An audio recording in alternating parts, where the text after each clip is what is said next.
Some might say the chief of police has no business in an institution like this, but in fact it's the quietest and safest place in town. You won't run into any reporters, nobody gets into any fights, nobody drinks too much, nobody even raises their voice. The place is owned by an elderly gentleman who knows how to keep things under control. That's why I never invite my friends here. I wanted to make an exception for my 60th birthday, but most of my colleagues are young enough to be my sons, and they'd rather just hire prostitutes. Why stare at some boobs when you can take the whole package for yourself? But there's none of that in our club. Even looking too long is considered indecent. You can get an occasional glimpse, like by accident.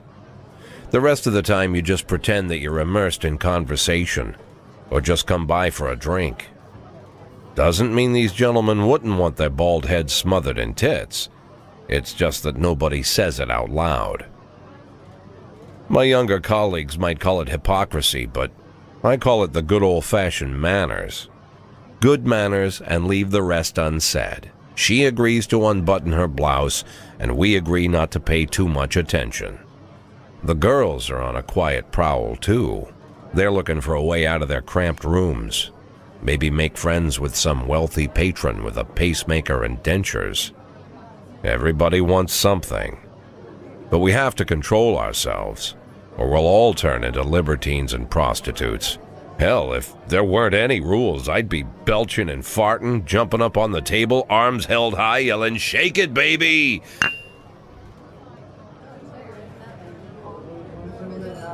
No idea how I got so barbaric.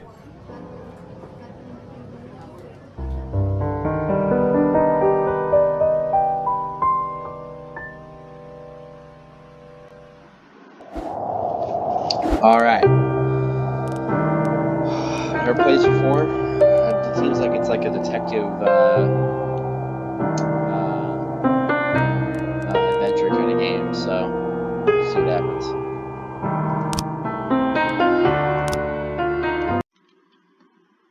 Day 1, July 15th, Monday.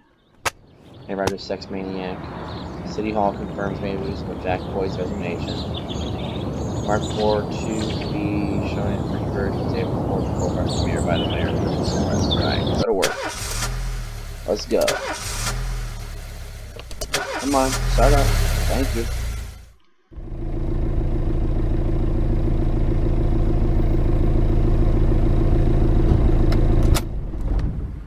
When I was a kid, my father sometimes told me at bedtime that if I closed my eyes and didn't open them for a long time, all the demons would blow away.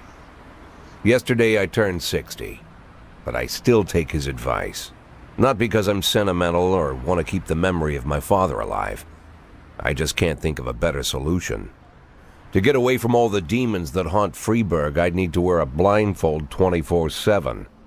Plus, it's a good idea to act blind when talking to reporters. At least that's what my colleagues say. They're afraid of press conferences. But for me, it's more like a confessional. No matter what lies you tell, you're privately thinking the honest answers. It helps me remember who I am. The fact that I'll be reading all about it in the papers tomorrow is a small price to pay. Call it penance for the preacher.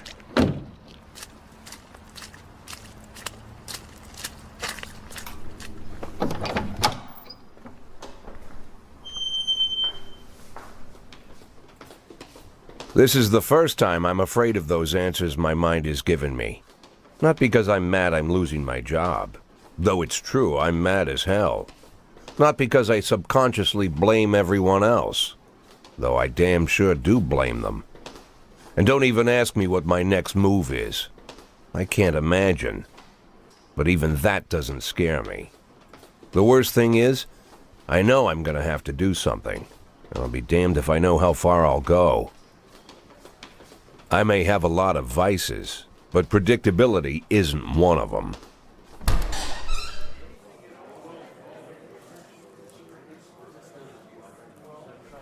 I learned a long time ago how to drive away the swarming demons. But what do you do when they're trying to rip your soul from your skin? shutting my eyes tight as I can.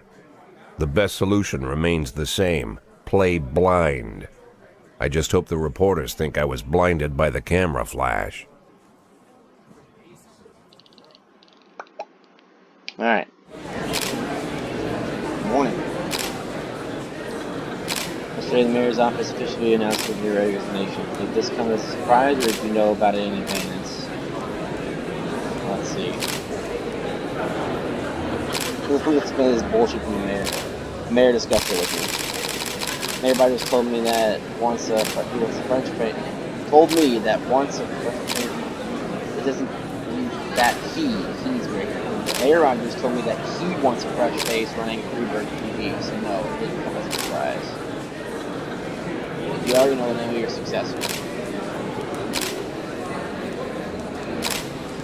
think it would be a department better. It'll most likely be one of my current employees. The recent corruption scandal, your deputy Francis Kendrick said he was looking forward to resigning. The mayor offered him your position, and that's when he resigned. Perhaps. Sounds possible he thinks the new office will help serve the city a little longer. Although Kendrick is acquitted, many still believe that the police are cooperating with the mafia. Do you have anything to say about this? It helps the police. The short-term agreement with the mafia helps us solve a lot of murder or prevent a crime. Of course, we'll try to make the best of it. I think your personal life with the mayor could be the reason behind your retirement. Possibly. It's often difficult to say with guys' policy decisions. Thank you. How's the back today, Mr. Boyd? Same as usual. How did the press conference go? You can read about it in the newspapers tomorrow. Don't let anyone in. Even Mr. Kendrick? Especially Mr. Kendrick.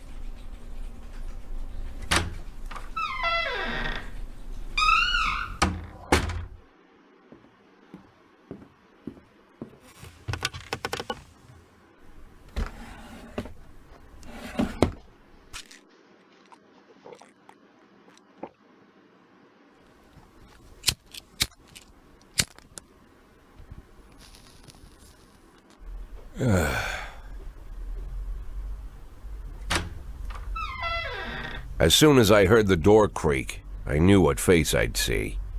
When I tell Emma not to let anyone in, there's only one man it could be. Rude, arrogant, no warning. That's Mayor Rogers in a nutshell. White summer shoes, white socks, white shorts, white polo shirt, and the white smile of a hungry shark. Mayor Rogers enters every room like he owns the place.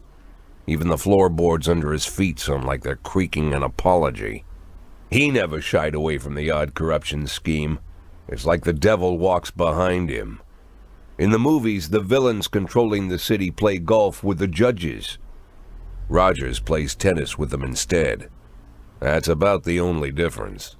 Jack, I was hoping to catch you after the press conference. You ran away so quick. There's no smoking at City Hall. No reason for me to hang around. Well, this morning I signed a ban on smoking in all public buildings. Soon you won't be able to smoke here either. Soon enough I won't be here at all. That's what I wanted to talk to you about. The people of this city like you, Jack. The police chief of all people. Don't betray that, Jack. Don't get wrapped up in any schemes. Sit nice and quiet for the next 180 days, and you'll be remembered as a hero. That's the only thing that you still have left. Be the hero. Then how am I supposed to scrape together a retirement fund? You had a million chances to secure a luxury pension, one that even I would have envied, although I've never set aside any money for myself. I'm not planning to retire anytime soon.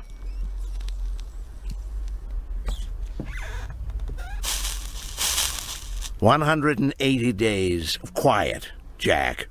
That's all I need.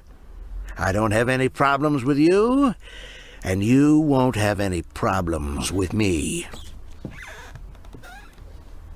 I have a new assistant, Troy Starr. If you have something to tell me, call him. But try not to bother him. He's a busy man. I'll do my best.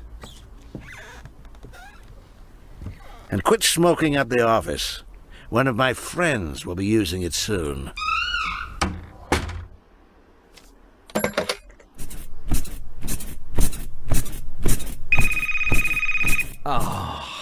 I'm sorry, babe.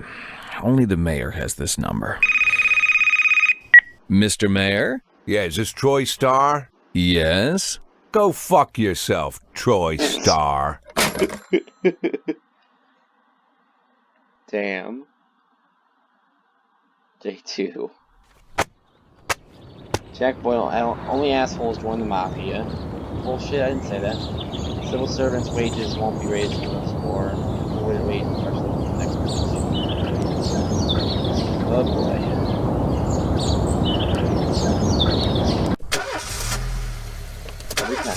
Every time. Every fucking time. Cops don't use the police station cafeteria anymore. There's some kind of stigma against sitting shoulder to shoulder with your partners. Everybody just takes snacks from the machines or grabs a meal and hammers it down in the corner like a vulture on a corpse. The main thing? Don't look into anyone's eyes. Could be construed as an invitation to sit together. The only people eating here are ghosts.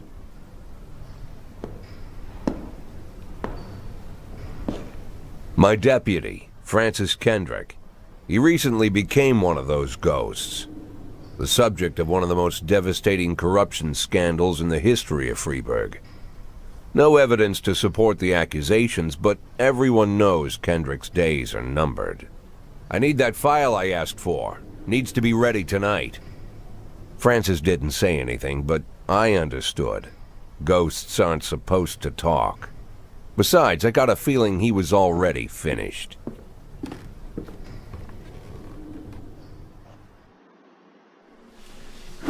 Alright. Tutorial, just a few tips about how the game works. Show me what you got. I'm a 6-year-old police chief a few months away from retirement. I don't need anyone telling me how to do my job. Show me what you got. Freeburg PD organizes upcoming work assignments and shifts for today and tomorrow. Every shift, officers respond to crimes in progress, and detectives continue their investigations. We can freely move employees between shifts. All officers and detectives possess several important characteristics. Professionalism shows the overall efficiency level of your policemen. Figure around 50 is considered average. I guess it's this, or is it this? Maybe it's both. May rise and fall over the course of their career. Okay. Yeah, it was both. Okay. Energy shows how tired your policemen are. The less energy your people have, the less reliable their work. And the policeman who's exhausted might fall asleep at the wheel or make a critical error on the job. Alright.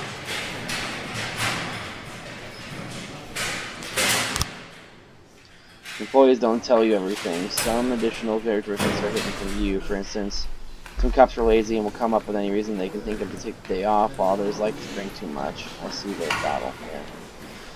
You can only guess about these things, but you should be able to draw your own conclusions based on the behavior of your employees. Alright. So, everyone's got green bars. Okay. Start the day.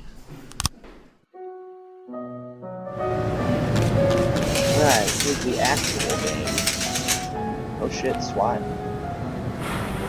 Oh, the fucking cigarette. Responding to calls to the bread and butter police work, you need to send your officers to the crime scene before the timer expires. So mark on the map shows where the call from. The call came from. The farther away the destination is from the police station, the longer it will take your officers to travel back and forth. So remember, you can be tied up. 110B in progress. Alright.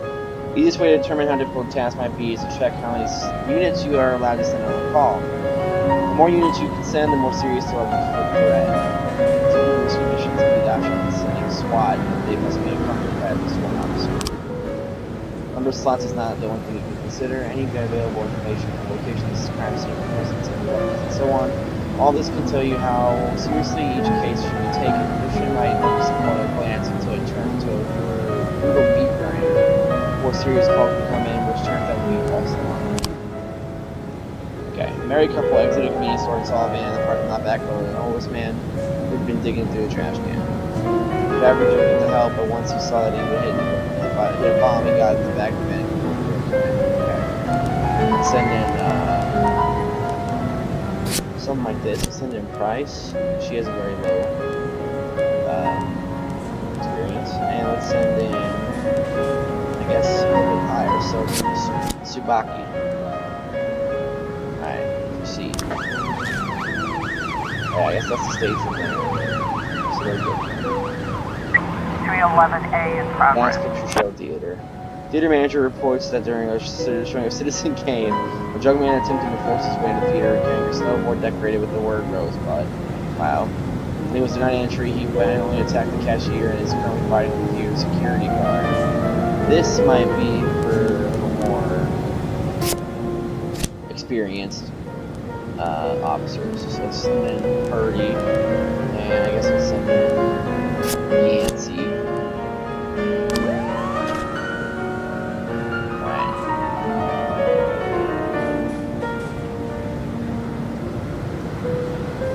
Time was about perfect. That's nice. Or did run. Everything goes well. The police capture the criminals and nobody dies. But the truth is, sometimes the criminals manage to escape. Just try and avoid any dead cops or civilians. Dead cops hurt your roster, and dead civilians bother the mayor for living ones. Damn. Offender escaped. Officers unharmed. Aw, damn. Well, considering that they were in a van, they were already gone. I would like to assume that was, yeah, so. 311A. Fight report. Offender caught, officers unharmed, civilians unharmed. Nice. And they're all returned. 910C in Alright, progress. sweet.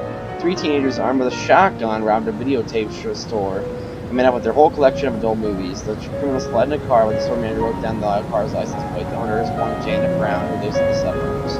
Pretty sure that must be their mom. So let's send in Kochi, our most experienced officer, and Austin, our least experienced officer. No. The shotgun. Just send in someone that's just a little more. 311A in progress. Johnson, Jurgen, and Katz law firm. Brother and sister clashed with each other over their deceased father's will. According to one of the lawyers, we don't dare separate them, and our security guards often complain.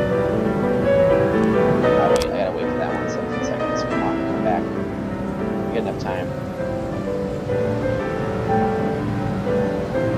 Alright, I got that now. So let's send in Nancy and Austin.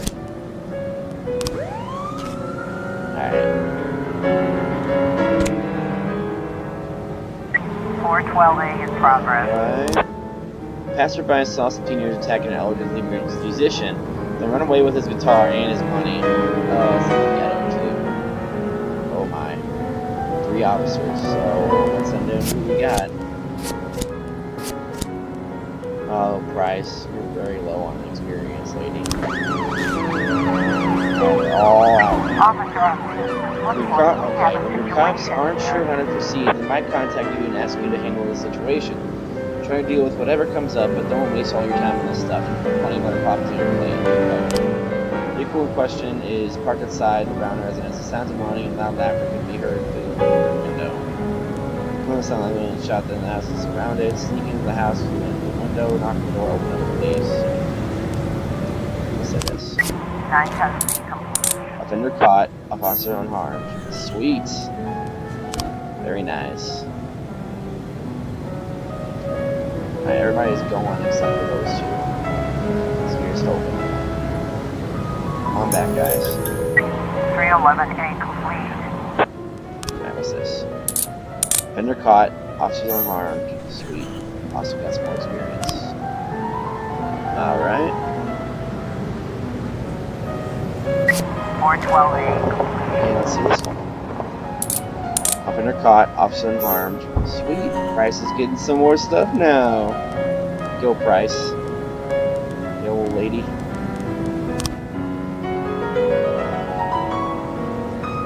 Alright, just waiting and stuff. Lot of people in the nighttime now. Okay. Everyone's getting home long enough, so. Alright. In the day. If you think you'll need a couple more extra hands tomorrow, you can order any cop to come in and work overtime. If they're working flat out, they'll be much more exhausted. Somebody's bound to make a mistake. You see. Gotcha. Ah, okay. See, this is shift B. This is shift A. Okay. Now we're all good. We're all good for now. In the day. Used to be, when I asked Kendrick to stay late at the office, he liked to grumble and crack wise. Nowadays, he doesn't have the strength for it. Slumped shoulders, blank stare, wrinkled skin. The past few weeks, I don't hardly recognize my old friend. In his younger years, he reminded me of a gallant royal officer in an old Kipling story. Kendrick isn't just crumbling under the weight of the public pressure, but from the shame of it all. Internal Affairs raided the library he inherited from his grandfather, hoping they'd find buckets of cash stashed in the pages. Heard about the look on his face, the fearless policeman standing helpless in horror. I've known Francis for 30 years. The past 20 years he's played loose with the law. And I know that at a certain point every stolen dollar brings more misery than anything else. Probably sounds crazy, but I sympathize with the guy. What can I do? Your friends are your friends, and these are the waters we swim in. Called all of the people on that list today. Now they know you're in business, so you could get a call from any of them. You don't need to worry about any of them. I've cleared them all. And what kind of business are we talking here? It's nothing too serious, just like you asked. Should be just a few small favors. Payments will vary depending on the situation and who you're dealing with. How much are you looking to earn? $500,000. $500,000? Why not a whole million? Because everybody wants to take $1 million. Figured I'd try something different. $500,000 in 180 days? Well, you could earn it all above board if you netted all the big fish and hit all your bonuses. Never knew you for a fisherman. Well, you never got into my business, and I'm not trying to get into yours. But be careful about bringing in any other cops.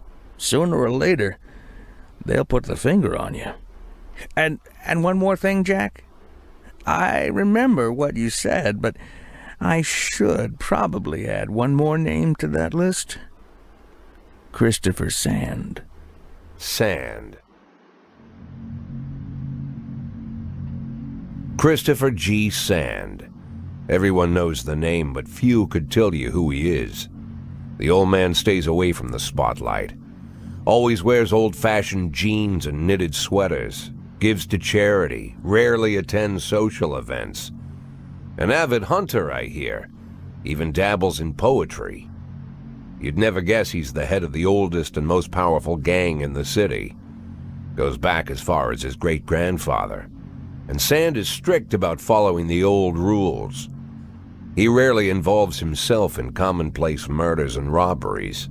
Hardly needs to intimidate anyone to get his point across. The people who work for him each have their sphere. They provide protection where needed, even work with the authorities when they want to make a deal. Meanwhile, Sand pulls the strings without getting his hands dirty. People sometimes mistake his quiet approach. A couple years ago, an arms dealer decided to expand its business without asking permission, and his whole family paid the price. In 4 weeks, Sand killed 31 people. Old men, women, even a few teenagers. And Sand's people made sure every paper reported it. Frank, I don't want to hear you say that name again. Jack, please, listen to me. I'm in with these guys. We agreed, Frank. That's not the kind of business I'm into. I don't go there. Never have, never will.